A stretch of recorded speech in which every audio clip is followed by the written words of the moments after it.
चलिए सीधे लिए चलते हैं आपको दिल्ली, जहां पर केंद्रीय गृह मंत्री अमित शाह प्रेस कॉन्फ्रेंस कर रहे हैं। बता दें कि आज प्रधानमंत्री नरेंद्र मोदी के तीसरे कार्यकाल के 100 दिन पूरे हो चुके हैं, जिसको लेकर अमित शाह प्रेस कॉन्फ्रेंस कर रहे हैं। क्या कुछ कह रहे हैं आप भी सुनिए। प्रधानमंत्री जी एक छोटे से गांव के गरीब परिवार में जन्म लेकर दुनिया के सबसे बड़े लोकतंत्र के प्रधानमंत्री बने। न केवल प्रधानमंत्री बने, 10 साल में दुनिया भर से 15 अलग अलग राष्ट्रों ने इनको अपना सर्वोच्च पुरस्कार देकर न केवल प्रधानमंत्री जी हमारे देश का गौरव बढ़ाया है। और देश की 140 करोड़ की जनता बहुत मन के साथ इनके दीर्घायुष के लिए प्रभु प्रार्थना कर रही है। मैं और अश्विनी जी भी वो प्रभु प्रार्थना के साथ अपने आप को संबद्ध करते हैं। मित्रों, आज की प्रेस वार्ता मोदी जी की तीसरी सरकार के पहले 100 दिन के कामकाज पर आपको सूचना देने के लिए बुलाई गई। जैसा आप जानते हैं, लगातार 10 साल भारत के विकास को समर्पित, भारत की सुरक्षा को समर्पित और भारत के गरीबों के कल्याण को समर्पित सरकार चलाने के बाद इस आम चुनाव में तीसरी बार भारतीय जनता पार्टी को और हमारे साथी दलों को सरकार बनाने का एक जनादेश जनता ने दिया। इसके परिणाम स्वरूप 60 साल के बाद पहली बार कोई एक नेता तीसरी बार अपनी घोषणा के साथ देश का प्रधानमंत्री बनकर देश का नेतृत्व कर रहा है। 60 साल के बाद पहली बार देश में राजनीतिक स्थिरता का माहौल आया है और नीतियों के सातत्य को भी हमने अनुभव किया है। और नीतियों की दिशा, नीतियों की गति और नीतियों को क्रियान्वयन करने की सटीकता, ये तीनों 10 साल तक बरकरार रखकर 11वें साल में प्रवेश करना, मैं मानता हूं, बहुत कठिन है। दुनिया के कई देशों में भी देखा गया, जहां एक प्रकार से वाइब्रेंट लोकतंत्र है, वहां पर ऐसे बहुत कम ही उदाहरण दिखाई पड़ते हैं। और इसका कारण है कि इस 10 साल में देश की बाहरी सुरक्षा, देश की आंतरिक सुरक्षा और देश की रक्षा प्रणाली, इसको मजबूत कर एक सुरक्षित भारत बनाने में नरेंद्र मोदी सरकार ने बहुत बड़ी सफलता मोदी जी के नेतृत्व में प्राप्त की है। शिक्षा के अंदर आमूलचूर परिवर्तन, हमारे चिर पुरातन शिक्षा शैक्षणिक मूल्यों को समाहित करते हुए, हमारी भाषाओं को गौरवान्वित करते हुए और आधुनिक से आधुनिक शिक्षा को समाहित करते हुए नई शिक्षा नीति लाने का काम नरेंद्र मोदी जी ने किया है।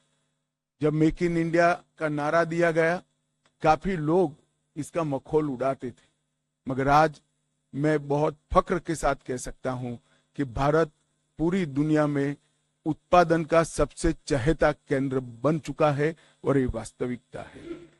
हमारी डिजिटल इंडिया की योजना को दुनिया के कई देश समझना भी चाहते हैं, स्वीकारना भी चाहते हैं और उसको अपने विकास का आधार भी बनाना चाहते हैं।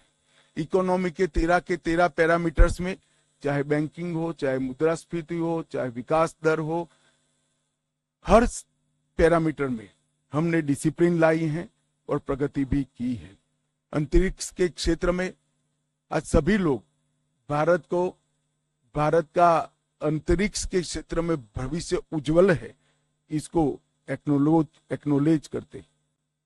10 वर्ष में आजादी के बाद पहली बार दुनिया ने रीढ़ की हड्डी वाली विदेश नीति को देखने का मौका मिला है। भारत की विदेश नीति में मेरे जैसे कई लोगों को रीढ़ की हड्डी दिखाई नहीं पड़ती थी, अब भारत की विदेश नीति में रीढ़ की हड्डी दिखाई पड़ती है।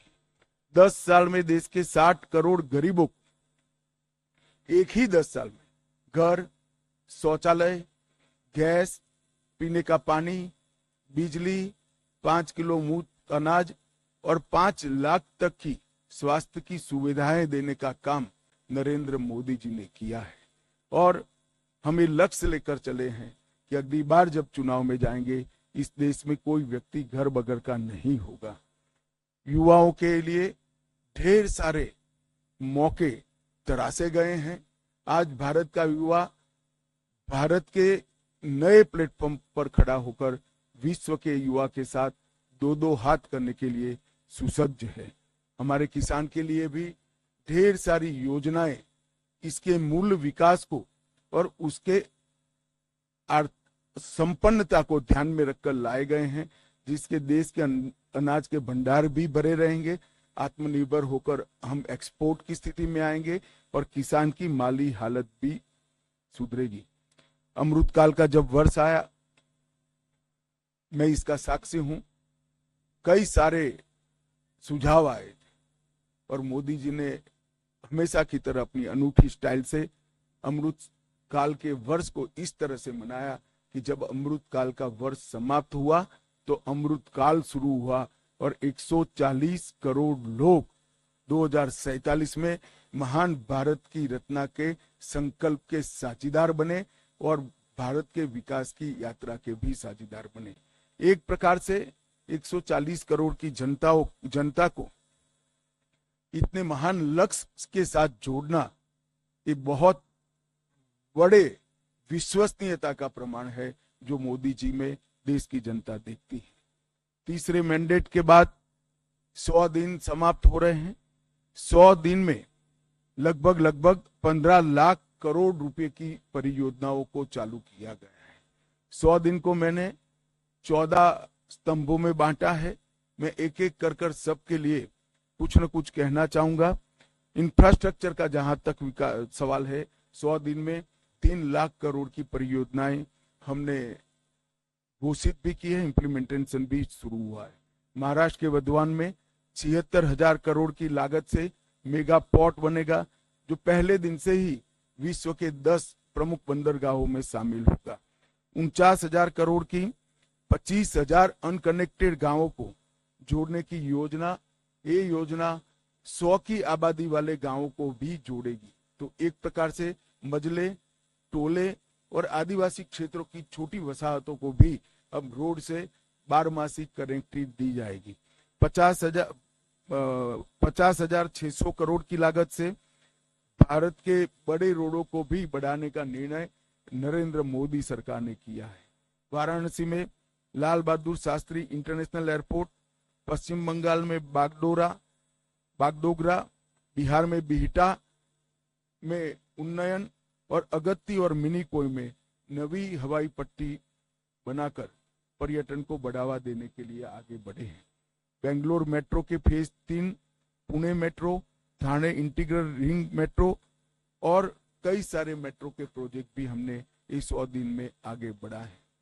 किसानों को और कृषि का जहां तक सवाल है, 70वीं किस्त प्रधानमंत्री किसान सम्मान योजना की 9.5 करोड़ किसानों को 20,000 करोड़ रुपया वितरित किया गया और अभी तक कुल 12 करोड़ 33 लाख किसानों को 3 लाख करोड़ रुपया वितरित किया गया है। खरीफ फसलों का एमएसपी बढ़ाया गया है। मैं एमएसपी पर जरूर कहना चाहूंगा कि आप लोग भी आंकड़ों का अध्ययन करिएगा। यूपीए सरकार और कांग्रेस की राज्य सरकारों से कई गुना ज्यादा एमएसपी की खरीदी भारतीय जनता पार्टी की नरेंद्र मोदी सरकार ने की है, हमारी एनडीए सरकार ने की है। यही बताता है कि ये सरकार किसानों के हितों को समर्पित है। मक्के से इथेनॉल के उत्पादन के लिए सहकारी चीनी मिलों के इथेनॉल उत्पादक इकाइयों का मल्टीफीड इथेनॉल इकाइयों में रूपांतरण किया गया है। अब वो न केवल गन्ने के रस से, मक्के से भी इथेनॉल उत्पादन कर पाएंगे। तो जिस वक्त देश में चीनी की जरूरत होगी तब गन्ने का रस का उपयोग नहीं होगा, मक्के का उपयोग होगा और चीनी ज्यादा होगी तब चीनी के रस से इथेनॉल बनेगा। हमने प्याज और बासमती चावल की न्यूनतम निर्यात मूल्य एमईपी को हटा दिया गया है। प्याज पर निर्यात शुल्क प्रतिशत से 20% करा है और एग्रीश्योर नाम का एक नया फंड लॉन्च करने का भी हमने काम किया है। मध्यम वर्ग को भी इस 100 दिनों में कई सारी राहत दी गई है। टैक्स राहत, 7 लाख तक की आय पर अब कोई टैक्स नहीं लगेगा। वन रैंक वन पेंशन का तीसरा वर्ष संस्करण लागू कर दिया गया है और 3 करोड़ घर प्रधानमंत्री आवास योजना के तहत स्वीकृत किए गए हैं। शहरी योजना के तहत 1 करोड़ घर और ग्रामीण इलाकों में 2 करोड़ घर। प्रधानमंत्री सूर्यघर मुफ्त बिजली योजना एक प्रकार से 2024 के बीच 2.5 लाख से ज्यादा घरों में सौर ऊर्जा का सिस्टम अब तक लग चुका है। एक अनूठी योजना है जिससे मध्यम वर्ग के परिवारों का बिजली का बिल तो मुफ्त हो ही जाता है, साथ में सौर ऊर्जा के हमारे लक्ष्य की पूर्ति के लिए भी वो कंट्रीब्यूट करते हैं। पीएम ई बस सेवा एनवायरमेंट फ्रेंडली सिस्टम तैयार करने के लिए लगभग 3400 करोड़ की सहायता से हमने पीएम ई बस सेवाओं की स्वीकृति दी है और स्टार्टअप को वित्तीय राहत और इनोवेशन को बढ़ावा देने के लिए स्टार्टअप पर 31% का बोझ डालने वाले एंजल टैक्स को समाप्त करने का भी निर्णय भारतीय जनता पार्टी की सरकार ने लिया है। National industrial corridor development programme के तहत 12 इंडस्ट्रियल जोन बनाए जाएंगे। जो 12 इंडस्ट्रियल जोन बनाए जाएंगे वो कहीं न कहीं बड़े नेशनल हाईवे से लिंक होंगे, इसके आसपास होंगे।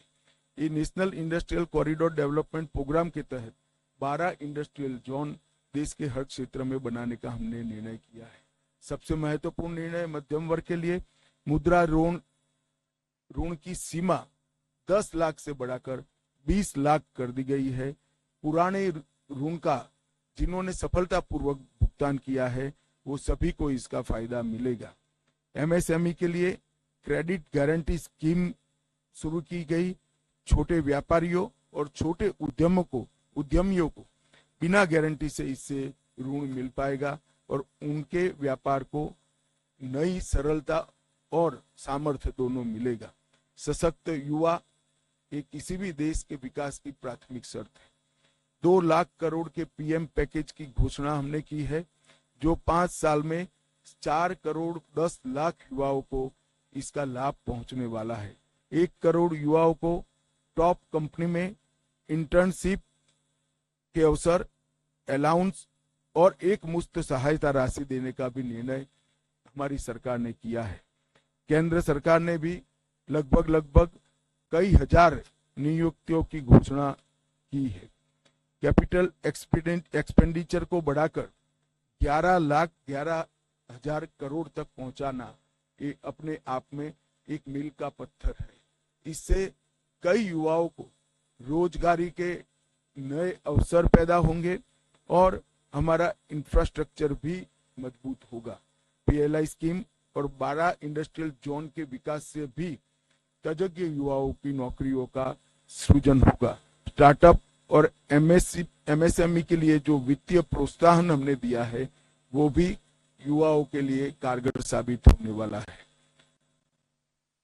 दीनदयाल अंत्योदय योजना के तहत 10 करोड़ से अधिक महिलाओं को संगठित कर 90 लाख से अधिक स्वयं सहायता जूथ बनाए गए हैं और लखपति दीदी योजना के तहत 11 लाख नई लखपति दीदियों को ये 100 दिन में प्रमाण पत्र दिया गया है।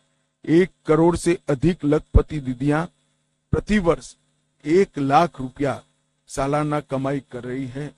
ये महिलाओं के लिए 1 लाख का राशि एक स्वप्न माना जाता था, आज वो सम्मान के साथ अपना जीवन जी दे। इसके साथ पर्यटन दीदियों जो गाइड का काम करेगी, पर्यटन मित्रों और ड्रोन दीदी के माध्यम से सेल्फ हेल्प ग्रुप और युवाओं को पर्यटन से जोड़ने का काम भी हमने किया है। प्रधानमंत्री जनजातीय उन्नत ग्राम अभियान, इसके तहत 63,000 जनजातीय गांवों का पूर्ण विकास किया जाएगा जिससे 5 करोड़ आदिवासियों की आर्थिक स्थिति में सुधार आएगा। ये योजना के तहत गांव को प्राथमिक जरूरियातों से और प्राथमिक सुविधाओं से संपूर्ण युक्त किया जाएगा। अनुसूचित जनजाति के दिव्यांग व्यक्तियों के लिए 3 लाख नए पहचान पत्र एक अभियान चलाकर 100 दिन में दिए गए। एकलव्य मॉडल आवासीय विद्यालय एक नए पहलुओं के साथ, नए आयामों के साथ फिर से इंट्रोड्यूस हो रहा है। वक्फ संशोधन विधेयक 2024 वक्फ संपत्तियों के प्रबंधन और संरक्षण और उसके दुरुपयोग तीनों को कमिटेड है और आने वाले दिनों में पार्लियामेंट में इसको पारित किया जाएगा। आयुष्मान भारत योजना आज देश के कई करोड़ लोगों के जीवन का, सरल जीवन का आधार बनी हुई है। 5 लाख तक का स्वास्थ्य से जुड़ा सभी खर्चा एनडीए की नरेंद्र मोदी सरकार उठा रही है और ये प्रधानमंत्री जी का बड़ा महत्वाकांक्षी प्रोग्राम है। अब जैसा हमने हमारे घोषणा पत्र में वादा किया था, 70 वर्ष या उससे अधिक आयु के सभी वृद्ध नागरिकों को 5 लाख तक का मुफ्त कवरेज दिया जाएगा। इसमें जो गरीब घर में 70 साल से अधिक वाले लोग हैं, उनको अपने कार्ड के अलावे और 5 लाख दिया जाएगा, तो उनका कवरेज एक प्रकार से 10 लाख तक दिया जाएगा। करीब करीब 4.5 करोड़ परिवारों के 6 करोड़ वृद्ध नागरिकों को इसका फायदा मिलेगा। इसमें आय की कोई सीमा नहीं रखी गई। 75,000 नई मेडिकल सीटें बढ़ाकर हम मेडिकल एजुकेशन के लिए विदेश पर की निर्भरता को लगभग समाप्त करते हैं। हमारी पूरी रिक्वायरमेंट ये 75,000 सीट बढ़ने के साथ ही पूरी हो जाएगी और इसके लिए हमने 3 साल का लक्ष्य रखा है। नियमित टीकाकरण के लिए, उसको डिजिटल बनाने के लिए यूविन पोर्टल भी यही 100 दिन में शुरू किया गया और देश के डॉक्टरों की एक सेंट्रलाइज रिपोजिटरी बनाने का काम भी इसी 100 दिन में हुआ है। 23 अगस्त को पहला अंतरिक्ष दिन मनाया गया है। इससे किशोरों को और युवाओं को अंतरिक्ष के क्षेत्र में रुचि लेने के लिए, प्रोत्साहन देने के लिए और उनका हैंड होल्डिंग करने के लिए ढेर सारी योजनाएं शुरू की गई। अंतरिक्ष स्टार्टअप के लिए 1000 करोड़ के वेंचर कैपिटल फंड की योजना भी हुई।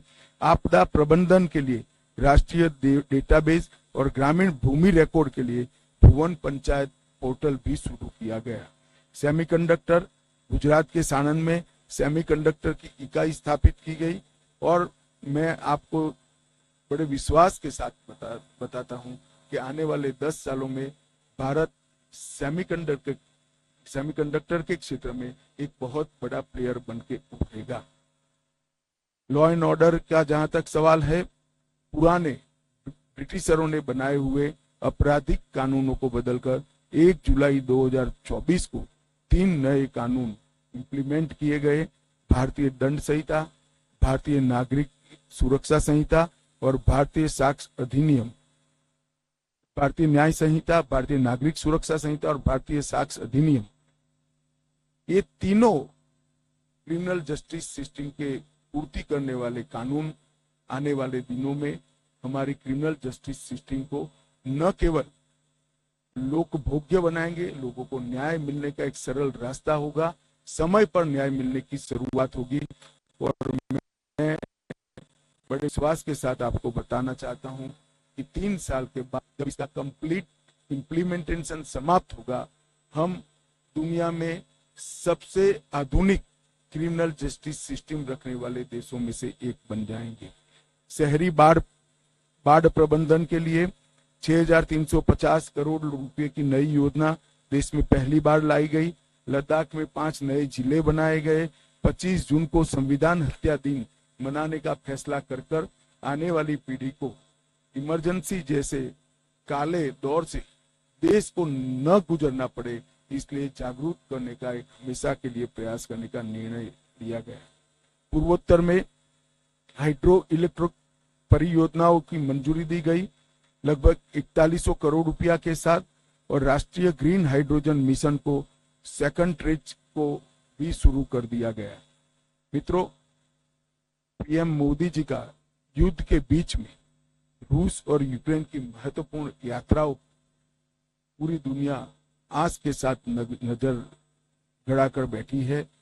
पहली बार भारत में यूनेस्को की विश्व धरोहर समिति की बैठक हुई।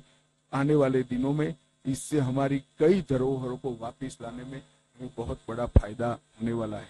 आपदा प्रबंधन अधिनियम, इसको 2024 में लोकसभा में पेश किया गया है और मैं मानता हूं कि अर्बन फ्लड मैनेजमेंट, अग्निशमन सेवाएं, ग्लेशियर झील विस्फोट, फ्लड और अन्य डिजास्टर के मिटिगेशन के हेतु ये जो आपदा प्रबंधन अधिनियम आया है वो सब जरूरियातों को आज के दिन की पूरा करेगा और इसके लिए 12,554 करोड़ की योजना भी इस सब विशिष्ट आपदाओं के लिए निश्चित किए गए हैं।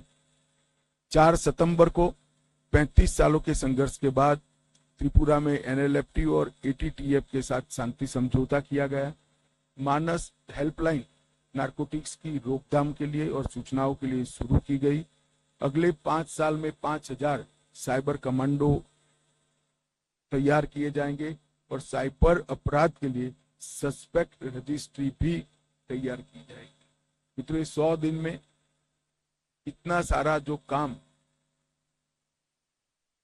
उसको अंजाम देने में सफलता मिली है, उसका कारण है जब हम चुनाव में गए, राजनीतिक पार्टियां और चुने हुए प्रतिनिधि तो चुनाव में गए थे, परंतु मोदी जी ने चुनाव के 6 महीने पहले ही ब्यूरोक्रेसी को एक काम दिया था कि पाइपलाइन में जितनी भी चीजें पड़ी है, जो भी नई सरकार आएगी उसके लिए समाप्त कर रखे, जिससे देश के विकास के गति में बाधा न उत्पन्न हो।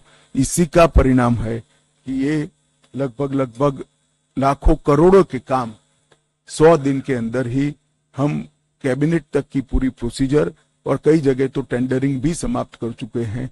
इसके कारण देश की विकास की गति न केवल बढ़ेगी, देश सुरक्षित, संपन्न होगा और नई शिक्षा नीति को इम्प्लीमेंट कर शिक्षा के क्षेत्र में भी हम आगे बढ़ेंगे। मैं आशा करता हूं कि मोदी जी के नेतृत्व में ये जो विकास का रथ चला है वो आगे पर भी चला रहेगा, इसका हम सभी को विश्वास है। अब आप सब इसके बारे में कुछ पूछना चाहते हैं तो जरूर पूछिए। हाँ, मैं प्रश्न लूंगा। सबसे पहले आप अपना और अपने संस्थान का परिचय अवश्य दें। सबसे पहले 16 नंबर। नमस्कार। सबसे पहले तो मैं आपको, अब 16 नंबर नीचे कर दो। हाँ जी, सबसे पहले तो मैं आपको धन्यवाद दूंगा। हिंदी के प्रति जो आपका अनुराग है, हिंदी को अंतर्राष्ट्रीय भाषा बनाने की बात आपने कही है, लेकिन मेरा सवाल है, विकसित भारत में जो राजनीतिक विमर्श है, भाषा का जो विमर्श है, उस पर सवाल करना चाहता हूं। हरियाणा में चुनाव चल रहे हैं। कांग्रेस के एक सांसद जयप्रकाश जी ने कहा है कि महिलाएं अगर लिपस्टिक लगाकर और पाउडर लगाकर। एक मिनट जी सर। भाई, मैं रोज आपके लिए उपलब्ध हूं,